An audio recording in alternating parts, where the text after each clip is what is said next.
If you're new to 360 photography, you may want to get by with your existing equipment or attempt to buy something cheap like I did and then try to figure out what type of equipment you actually need.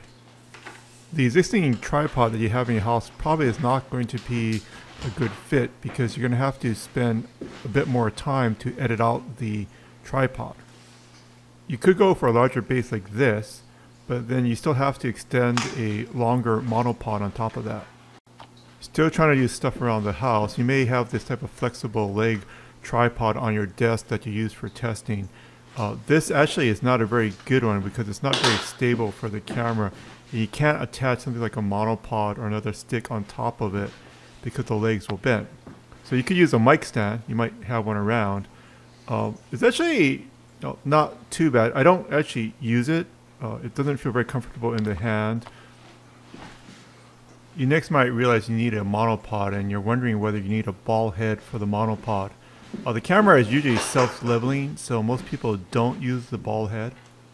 And the mic stand doesn't have the strength or the stability to take reasonable images. At least it'll work on the desktop, but that might be about it. So I'm detaching the 1/4 inch by 20 thread per inch studs that I'm using as extensions. This monopod is aluminum. It's only of mediocre quality. I actually would recommend that you spend maybe a little bit more money, like maybe $70 to $80, and get a carbon fiber one. However, this will do the job. It's just not as stable or as light or as strong as the carbon fiber. The feet that came with this particular monopod is not very stable, so I don't actually use this as a base. The camera might tip over here, so don't use it. I think even with a weight, it may not be very good. A couple of other accessories on here. This is the TW1 case. This is made specifically for the Ricoh Theta V. It won't fit any other camera, and it's only used for maybe scuba diving or free diving at a deeper depth. The one on the right, the TH2, is not fully waterproof, so you're not supposed to submerge it. The TW1 also has a pretty big portion of the screen of the case is actually visible in the shots. So most people are using the TH2. This is actually a knockoff of the TH2, but there is some glare from the case under, especially if it's in the light. So this type of accessory is only for niche use. So let's focus on the monopod and the base and the weights of the monopod and try to talk about like what some of your options are.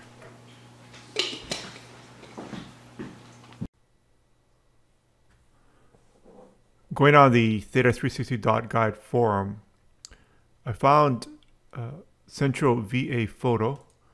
His real name is Brian Lewis from Charlottesville, Virginia. And he has this nice site here for he's a professional photographer. He's got a monopod and he's got this base here with a weight on it. This is the most critical part. So Brian's using the ProMaster MPV 428 Plus convertible monopod. And he likes it. So this is about $100. This is probably what you should probably pay. I went cheaper and I'm somewhat regretting it. But I probably just do testing, right? I'm not a professional photographer. So then you have to pay for the weights, right? So he's using these bat weights on it, which was an incremental maybe $17, $25. You do want to put a weight if you use this type of smaller form factor monopod feet.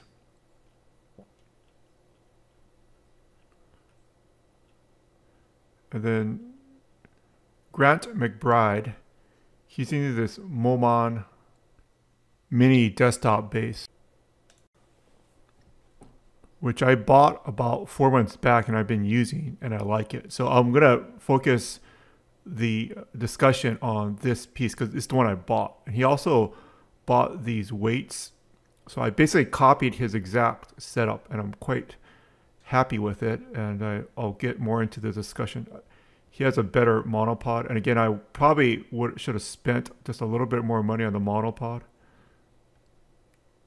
So he has these weights on it to stabilize it. Most people have some type of weight on the monopod feet or else the camera may tip over. And this is probably the most critical tip, is to use weights.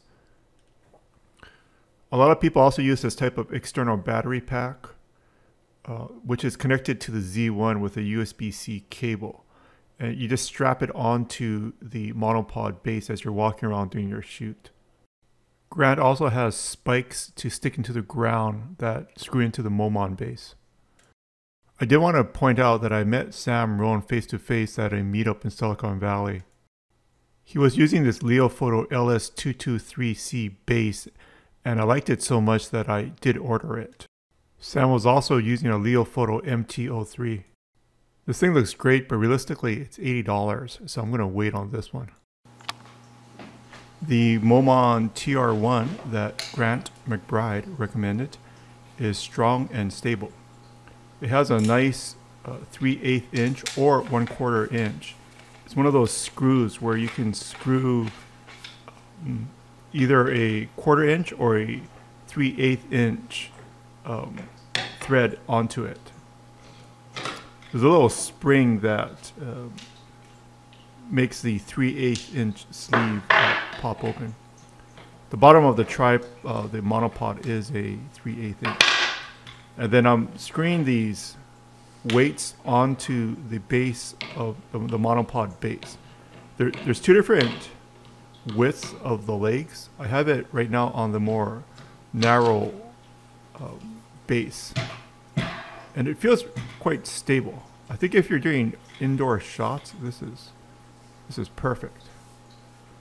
So the red ring, you can turn it, and when you turn it, it opens up the feet a bit more, so you can have an even more stable base. And it's going to be pretty stable on flat ground. So if you're taking a real estate shot, used car, auto dealer, it's perfect. We're going to try a more challenging surface. This is gravel that it's on, and due to the weight on the monopod base, it's fairly good. So this is pea gravel. So it has a relatively stable base, and it's quite usable like this.